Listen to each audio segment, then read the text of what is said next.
is dedicated to the memory of Elazar Yitzchak ben Ruvain Koltoy, who was one of the Bachrim who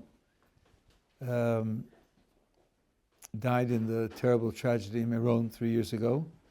And we live across the street from the Koltoys, and they're making Haggadah Sefer Torah in his memory. I'm giving the shir in the yeshiva, that's why I'm not there, but we're dedicating this year to his memory.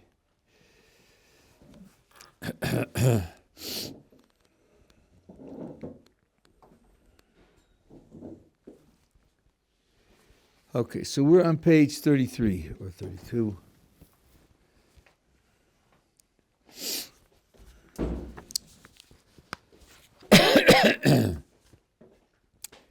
And as I told you last time, the whole next section of the Haggadah is based on taking 4 psukim from Kisavo, Parshas Kisavo, Deuteronomy, which is a declaration that a Jewish farmer makes when he comes to the temple to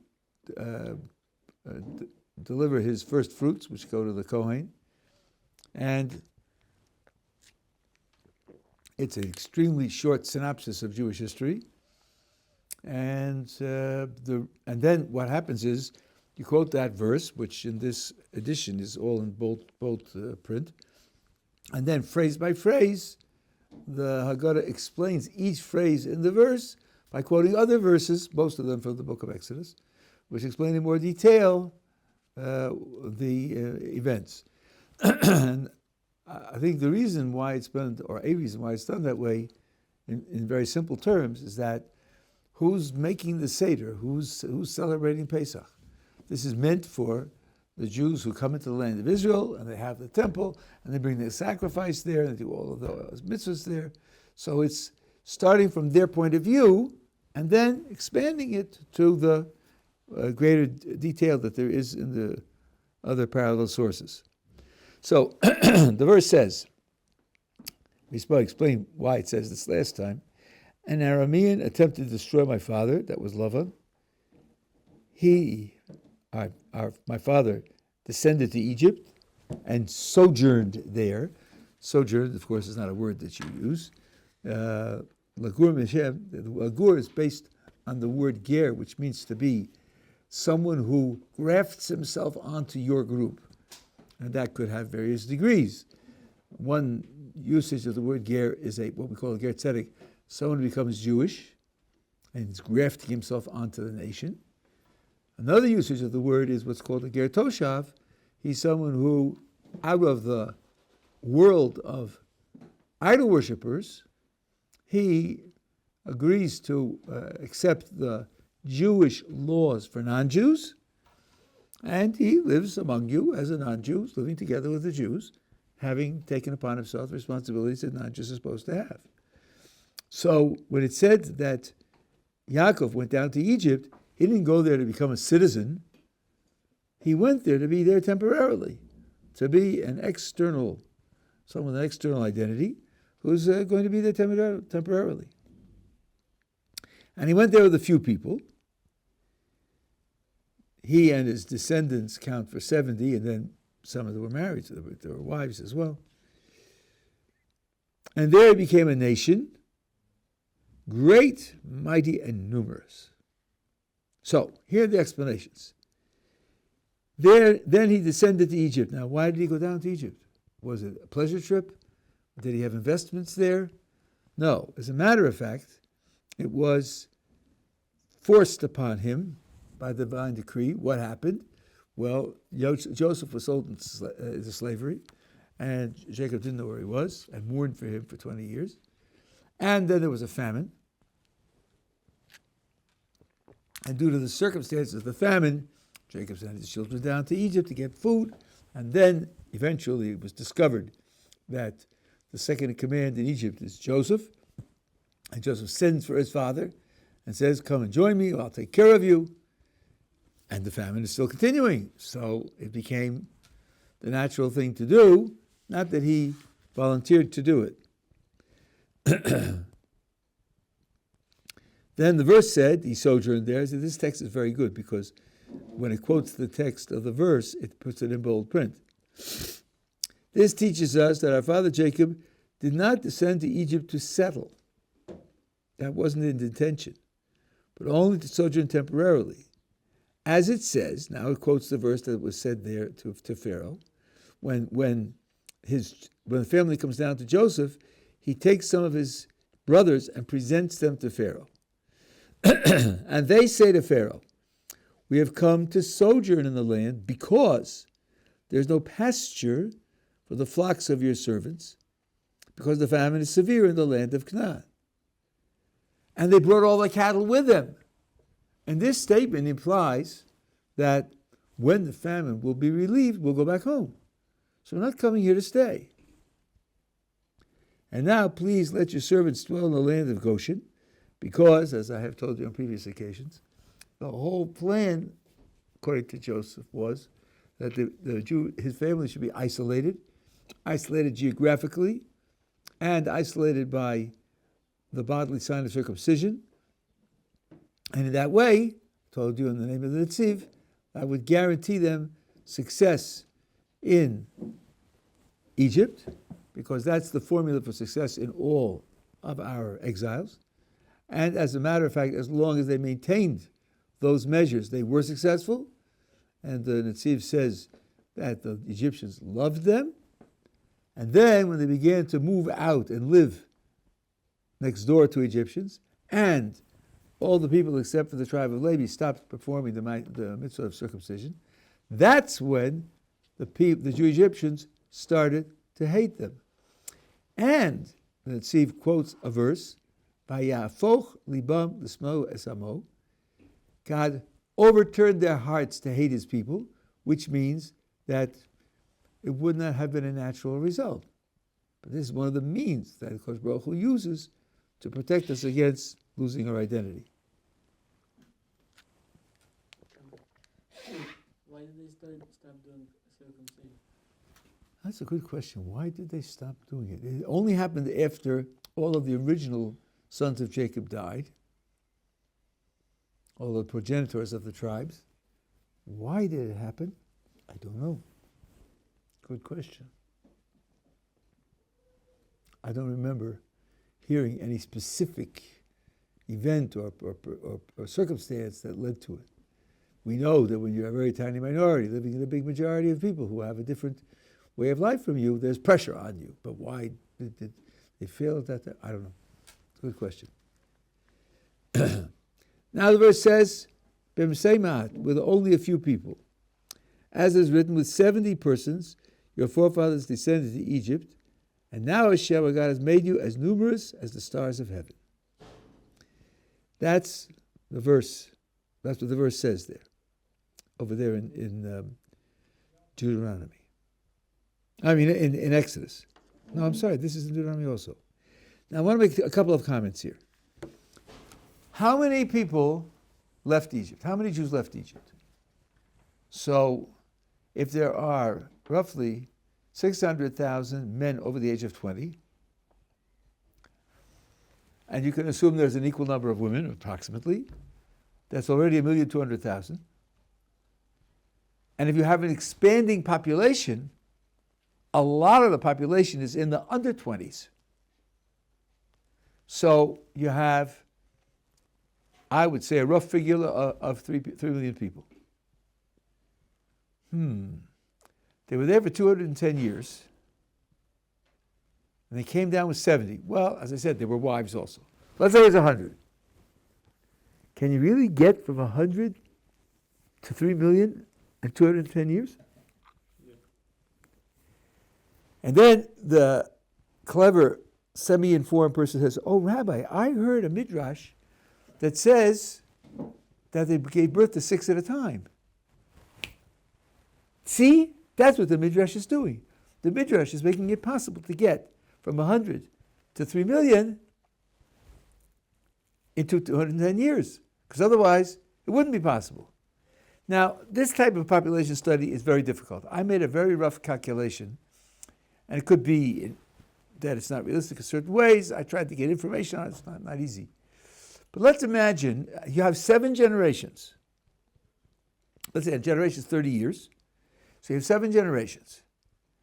You start out with I did with 70, and ask, how many people, how many children must a person leave behind to go from 70 to 3 million in 7 generations? The answer is about 4.6, which would mean the family would have 9.2. That's not a gigantic miracle of hundreds of children. 9.2. Okay, there's infant mortality and diseases and nutrition. Okay, it's not normal, not natural. You wouldn't have projected it and expected it, but isn't it a gigantic miracle? People today have families 12, 16, 18 children. Okay, medicine's different, but still. And then so now that means that going from 70 to 3 million in 7 generations isn't such a big deal. Now, the critic will say, oh, yeah, but Rabbi, you've told us on numerous occasions that everybody knows. Midrash says that 80% of the Jews died in Egypt. Oh, let's figure that one out. 80% died, so 3 million went out. How many were there before the plague? 15 million. So I did another calculation.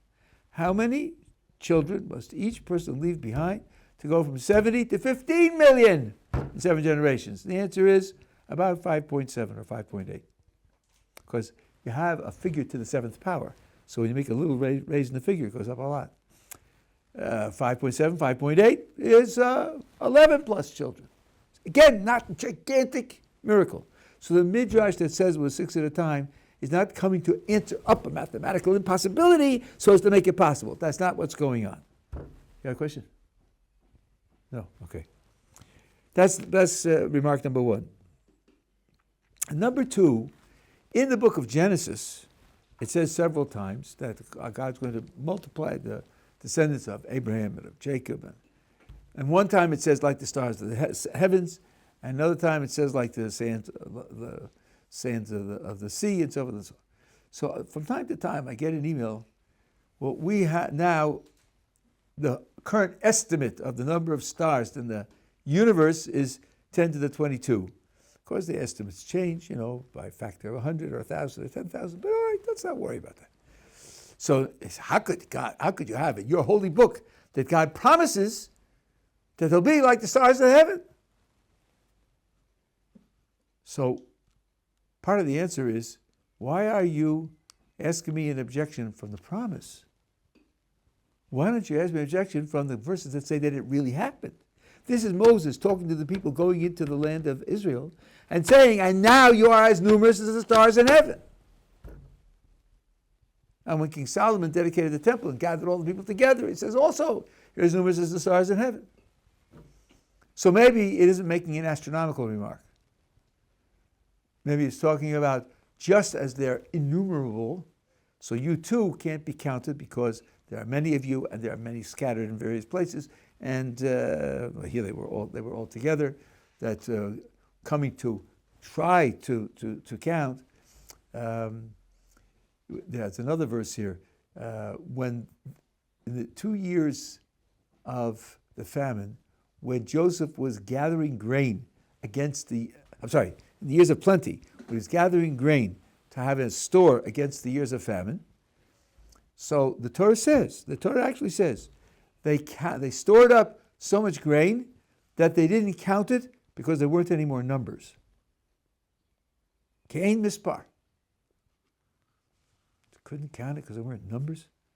What does that mean? Well, you're used to the Arabic or Chinese number system that we have today with a 0 and a decimal point, where the order of the numbers changes the value that they have. But in the ancient world, that was very rare. The Romans, as you probably know, if you know Roman numerals, every time you go up to another unit, you have another letter. So you have ones till you get to 5, which is V. Then 10 is an X. Then 50 is an L. Then 100 is a C.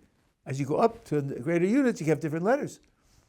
Your system has the letters that it has. You could always add new letters if you like, but then you'd only have a system up to a certain number of letters. And when it got to the storage of the grain, the multitude was so tremendous that they didn't have numbers for it. So whatever it means, the Torah tells us that it happened. It really did happen. So whatever it means in the statement where it says that it happened, that's what it means in the statement where it promised it. And therefore it's not a problem. Okay. Now it says, they became there a nation. And the Haggadah comments, this teaches that the Israelites were distinctive there. The word goy, it has, by the way, you hear the word goy used as a pejorative, right? Here the Torah is telling us that the nation of Jews is also a goy. In the language of the Tanakh, of the Hebrew Bible, the word goy has absolutely no pejorative whatsoever. It's just that we're for nation. We're one of the goyim. Another usage of that root is gvi'ah, which refers to the human body. The human body, each human body is a distinctive thing. It has its own contours. It goes up to the skin, and then outside the skin is other stuff. So it does connote distinctiveness, that they are not just another group of the population. You know, with many Americans, you can ask where your grandfather's from, and when you look at him, you can't tell the answer.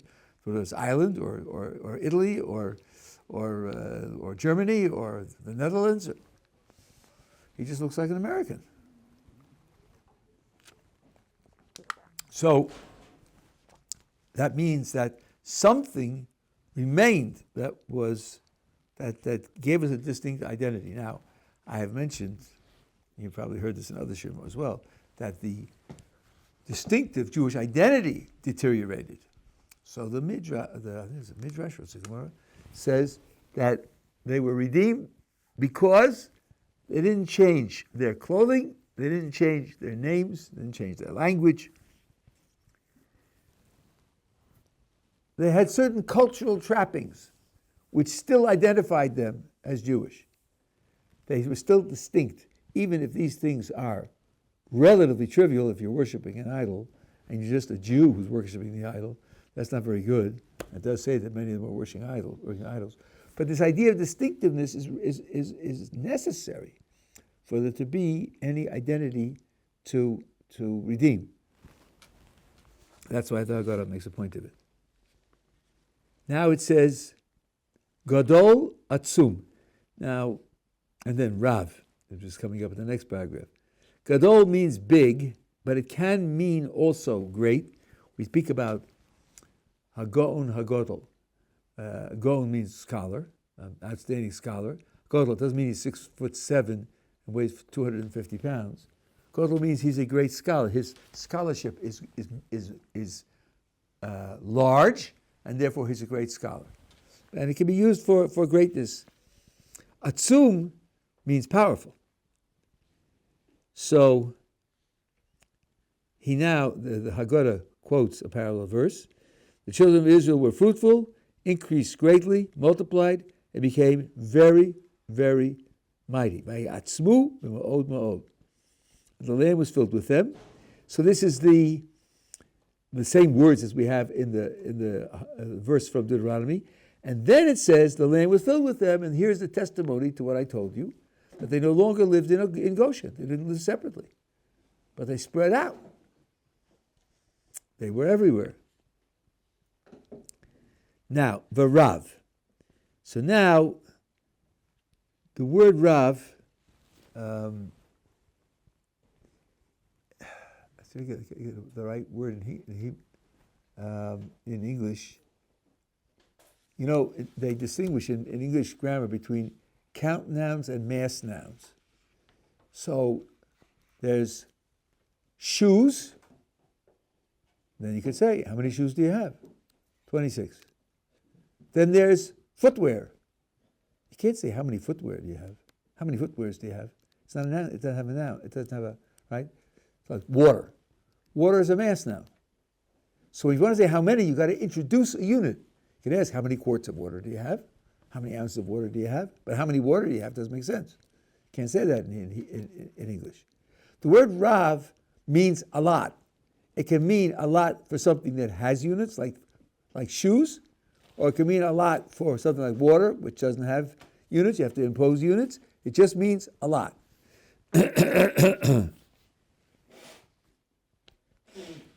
Now here, the Haggadah, I would say, makes a drasha on the word.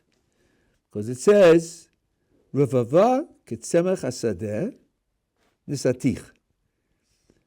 A lot like this, the grass of the field, I put you. Vatirbi, and you grew. That's also from the same word Rav. Vatigdali, and you became more mature. You came to a level of maturity. And your body was formed. It's describing the body of a woman. And your hair grew, and you were naked and bare. So you have a very strange picture here. A woman growing to physical maturity. She could be 13, 15, something like that, but she's totally naked. And I passed by you, and I saw you wallowing in your blood, and I said to you, with your blood you shall live, with your blood you shall live. It's a verse in Yechezkel. Very, very. So it's a picture of the Jewish people. And that's what we're talking about here, the Jewish people in Egypt. So, bare and naked can mean you don't have that which belongs to you and which is natural to you and which would complement your maturity. Clothes do that. But other things do it as well. And the reference here is to the fact that when you were in Egypt, you didn't have the mitzvos. So you were spiritually bare. You have a great spiritual capacity, a great spiritual potential. But that which is appropriate to it, to give it its expression, is something that you're missing. Okay. And now, I saw you in your blood, and I said, with your blood, through your blood, you will live. So this blood, it's got to be good blood. What blood is that? And why does it say it twice? So here, the commentators say, we're talking about the Jews in Egypt. That's why we brought it here. We're talking about the day before the Exodus, the day before the Passover Seder at night, the 14th of Nisan. They slaughtered the Paschal sacrifice, which spills blood, and the men did circumcision, which spills blood. And that's why it's mentioned twice. And that's how you're living. You're going to live through those bloods. That makes a lot of sense. Now, that's what the classical commentators say. My Rabbi Zatzal, the Boston Rebbe, added to that. This is when there was a terrible terrorist attack 30 years ago, maybe. The night of the Seder at a hotel in Netanya, a bomb went off, and something like 30 people were killed. Night of the Seder. And he spoke to us a couple of days after it happened. And he pointed out, Domayich is plural by itself. Literally, Domayich should be translated, your bloods. Not your blood, singular. How do they translate it here? Yeah, they translate it as singular. If it were singular, it should be Dameich, without a yud. Domayich is Damim Shalach, which is plural. So the Rabbi Zatzal said, really, there are 4, not 2. So 2 are the blood of the sacrifice and the blood of circumcision. And then there's another one, which we had in last week's Parsha, Vayidom Aaron. Aaron was silent when his 2 sons died. Same letters, Daled Mem, Vayidom. It's another one. And, so the Rabbi Zatzal, we have sources that say that in the end of days, which we are approaching or going through, there will be terrible persecutions.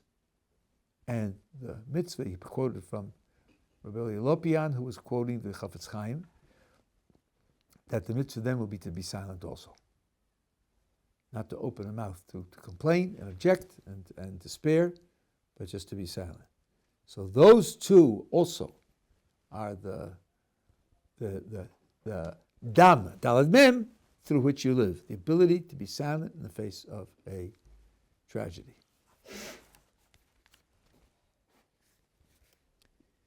The two letters represent, there's only one thing there, the ability to be silent, there's only one concept. I'm not following. Try it again. So it said damim, it should be four.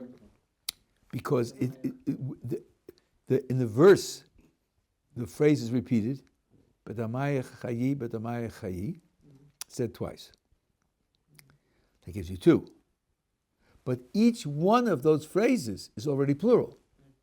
So in the verse, if you read it literally, would be, through your bloods you shall live, through your bloods you shall live. That gives you four. That's what. That was the second one. There's only one thing there that's explained. There's only that you shall be silent in the face of tragedy. No. First of all, the first two are the Paschal sacrifice, the circumcision. That's 2 out of 4. Mm-hmm.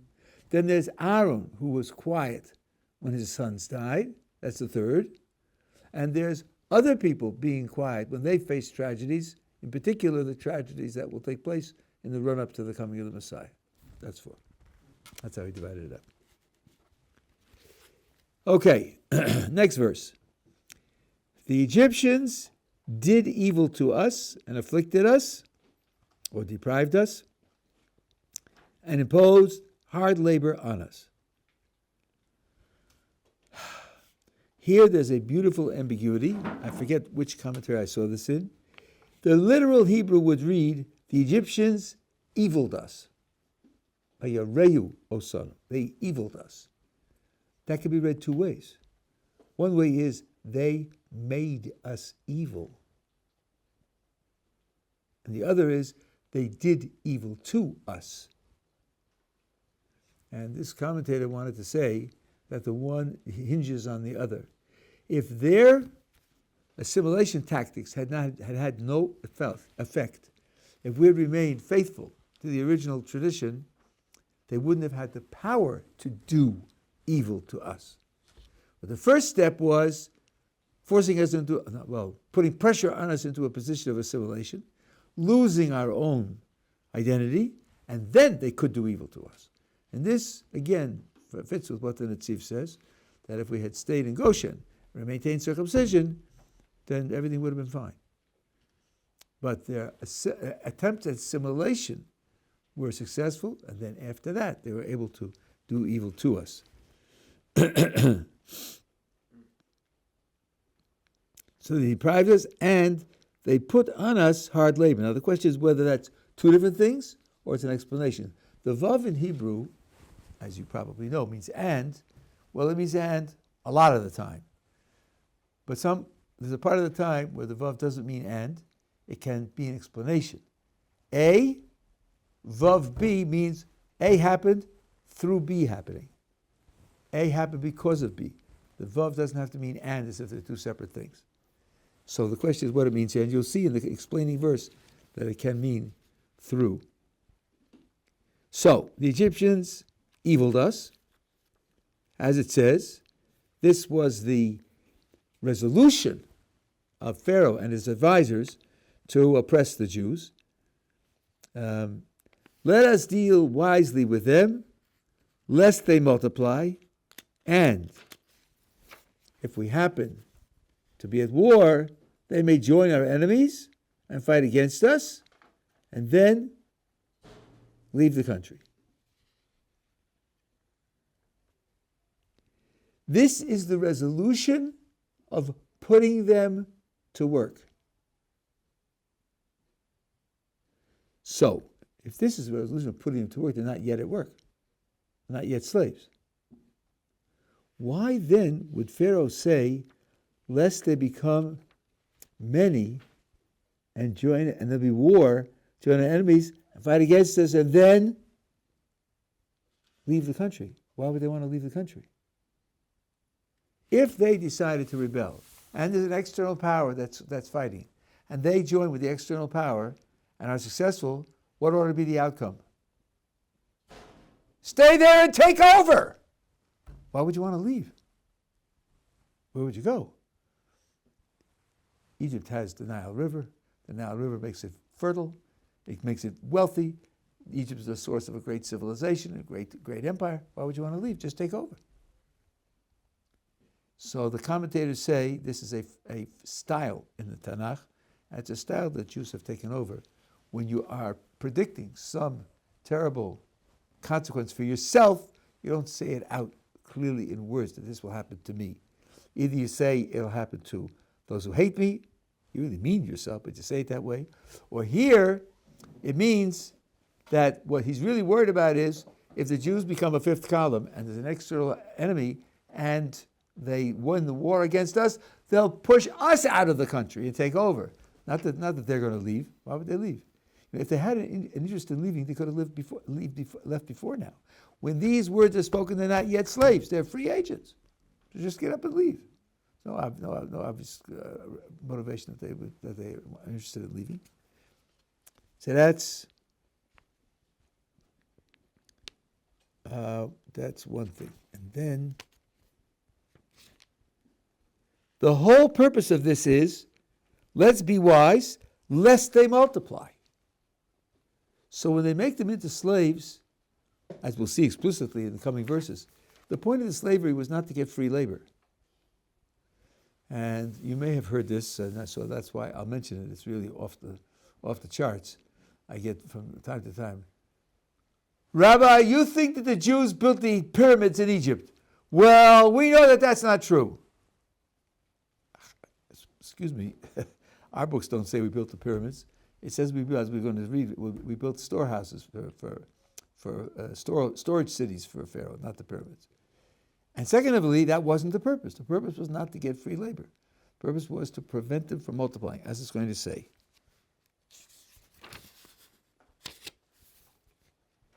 I'm sorry, I turned too many pages. And they afflicted us, or deprived us, as it says. They set taskmasters over them in order to oppress them with their burdens. And they built Pison Ramses as treasure cities for Pharaoh. So again, why did they set taskmasters over them? Not to get high quantity labor from them. No, to oppress them, to make them tired, to make them dispirited, to make them lose hope, and then they won't multiply. That was the goal. They imposed hard labor upon us, avodah kasha. It says, as the verse says, the Egyptians subjugated the children of Israel with hard labor. Now, I can't resist telling you a pshat in this verse. You look at the Hebrew, by Avidu Mitzrayim es Bnei Israel beforech. Porach is a word for hard labor. So now, there is a Jewish source that says the following. These three letters, Pei, Resh, Chaf, could be, let me say again. These three letters are associated with three other letters according to a certain coding process. The coding process is called the Atbash code, and it's called Atbash because the Aleph, which is the first letter, is associated with the Taf, which is the last letter. The Beis, which is the second letter, associated with the Shin, which is the next to the last letter. Associations work inward this way. Right? Gimel will be Resh. That's the association. So first, switch the letters, Pei, Resh, Chaf, for the Atbash coding letters. Okay, so Pei is 6 from the end, which means that it's going to be a Vav, which is 6 from the beginning. And Resh is 3 from the end, so it's going to be, Pei, 3 is 3 from the end, so it's Gimel, which is 3 from the beginning. So you have a Vav and a Gimel. Now, with the Chaf, there's a trick because the Chaf goes over the middle line. So the Chaf is associated because it's 12 from the end. There are 22 letters. So it's associated with 12 from the beginning, which is a Lamed. So you have a Vav, a Gimel, and a Lamed. That's the first step. Now take Gematria, the numerical value. A Vav is how much? 6. We just said it's 6 from the beginning, right? So, and a Gimel is 3, which is 9. And a Lamed is 30. So you have 39. 39 is a familiar number. 39 malachas on Shabbos. So this commentary says to teach you that the 39 forbidden activities on Shabbos, the Egyptians forced the Jewish people to do all of them in their service. There you have it. Atbash, but Gematria, and you get out that the Jews served the Egyptians, worked for the Egyptians with all 39 categories of labors that are forbidden on Shabbos. Now, I would have you guess what kind of sefer, coming from what area, or what historical period, or what segment of the tradition would such an idea come from? Kabbalah. It would come from a Kabbalist, sure.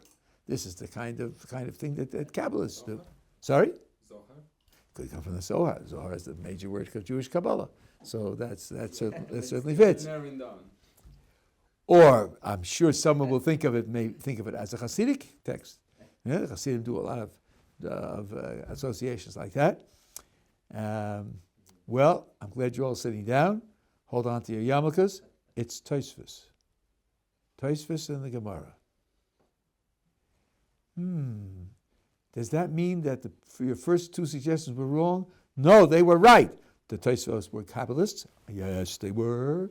And the Tosfos were Hasidim. Yes, they were. They were Hasidim and they were Kabbalists, in addition to the other materials that they have.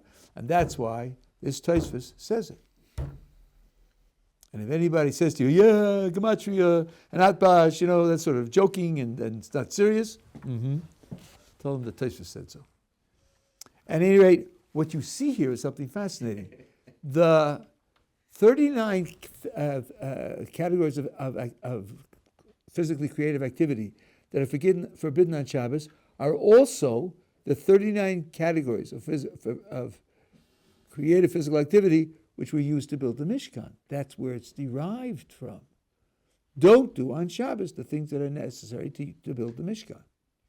So what you're being told is that those 39 categories could be used for something very holy, very central, the tabernacle. And they're forbidden on Shabbos, and they can be used to degrade the Jewish people to the point where they become slaves to Egyptians. The very same items. Which means that one has to take them and understand where they are supposed to be associated and use them in that way. Otherwise, they can be sort of disconnected from their source, or no, that's not the right way to put it. They're coming from a certain source, and that source projects them in a certain direction, and they can be bent out of direction. Nothing can be disconnected from its source. If it's disconnected from a source, it can't exist. But it can be bent out of direction, so it means the care that we have to have for these things.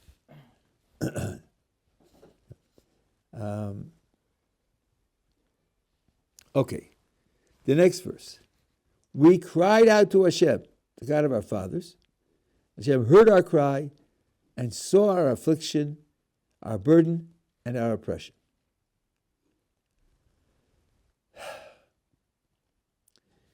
Well, we cried out to Hashem, the God of our fathers. That's as it's written in Shmos. It happened in the course of those many days that the king of Egypt died, and the children of Israel groaned because of their servitude and cried their cry because of the servitude, rose up to God. What do you think the death of the king has to do with the children of Israel groaning and crying? Pharaoh was more favorable to Jewish people?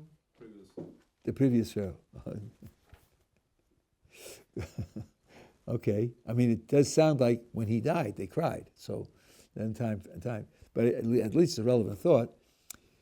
You know about this from certain dictatorships that exist today. Did you know that in North Korea, everyone is happy? Everyone. Everyone is always happy.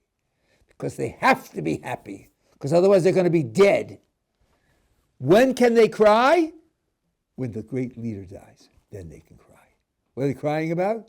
That's an open question, right? But they have a chance to cry. You couldn't cry when the Pharaoh was running the country. Everything's wonderful when the Pharaoh is running the country. You couldn't complain. When the Pharaoh dies and people are crying supposedly over the death of the Pharaoh, the Jews cried for their own misfortunes. I'm sorry, I shouldn't have said that either. Their own suffering as well. So that's why that happened there. And then it says, they cried because of the servitude. Their cry rose up to Hashem. There is a Gaon of Vilna here, which is extremely, extremely fundamental and important. A number of times in the story of the Exodus, in the book of Exodus, it says Hashem remembered his covenant with the patriarchs. In particular, his covenant with Abraham, which we saw, where it says your descendants will be strangers of the land not that belong to them, and they'll oppress them, and they'll serve, and they'll enslave them, and I will take them out of there. So, one pillar, the main pillar on which the exodus of Egypt rests is the covenant with the patriarchs. But the covenant with the patriarchs doesn't guarantee that any particular person is going to get out. Nor does it guarantee that the vast majority of the population will get out. And I'll prove it to you. Because twice, both after the transgression of the golden calf and after the transgression of the spies, Hashem says to Moses, I've had it with them. I'm not tolerating them anymore. I'm going to wipe them all out. And if you ask me, what then of my promise to the patriarchs? I'll make a new nation out of you. You're a Jew. You're a descendant of the patriarchs. So your descendants will also be descendants of the patriarchs. As far as my covenant tolerates all of them dying now. Okay, so that means the covenant of the patriarchs doesn't guarantee, while they were in Egypt, that any of them should survive except maybe one or two. In order for the covenant of the patriarchs to apply to people, people have to show that they belong to that covenant.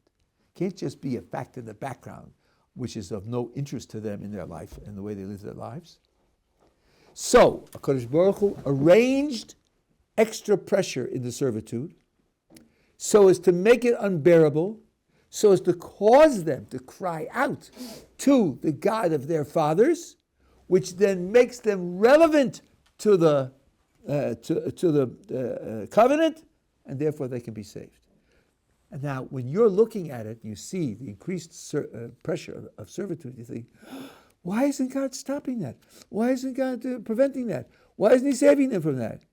The answer is, this is how he's saving them. On the contrary, this is what makes them savable. Because it forces them to re-identify with the covenant. So one of the many examples of cases where you look at something and ask a question and you don't know what's going on. You don't know what the dynamics are.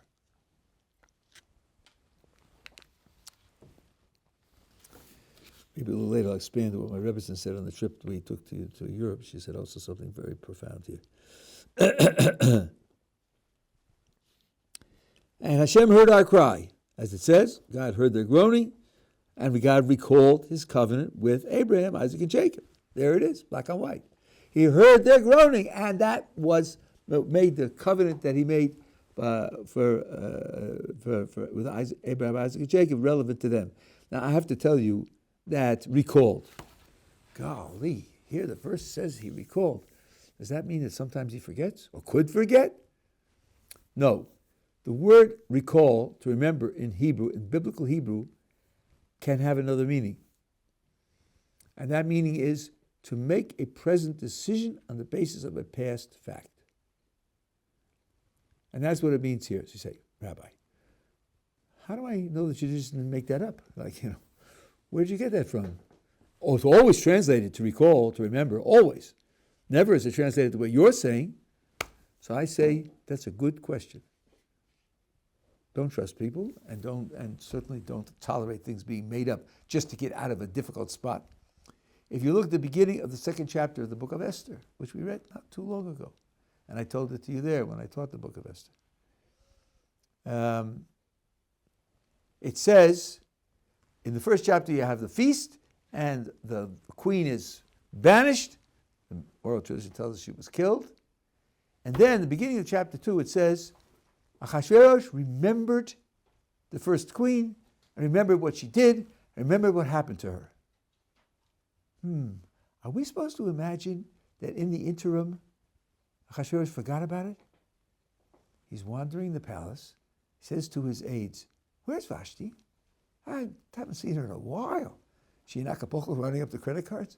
Oh, slipped my mind. Yeah, we had that confrontation at the feast, and I threw her out. I just slipped my mind. Probably not, right? So what does it mean that he remembered there? It means that he wants to get a new queen, which is what he starts, what he inaugurates at that time. The fact that the Vashti was banished is now the reason for a present action. So obviously in the Hebrew Bible, sometimes the verb so-called to remember can mean to make a present decision on the basis of a past fact. It has nothing to do with remembering, forgetting, possibly forgetting, making notes so you don't forget. It has nothing to do with that. And that's what it means with respect to Kodesh Baruch Hu. Always, and I'm following the pattern of the Ramchal and and the Rambam, that always these things mean something like that. They never meant in their other more common usages. This is a literal usage also, but it's not as common a usage.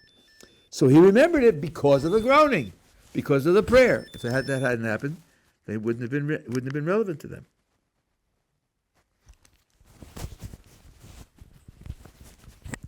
That's what the Gottleib was going on.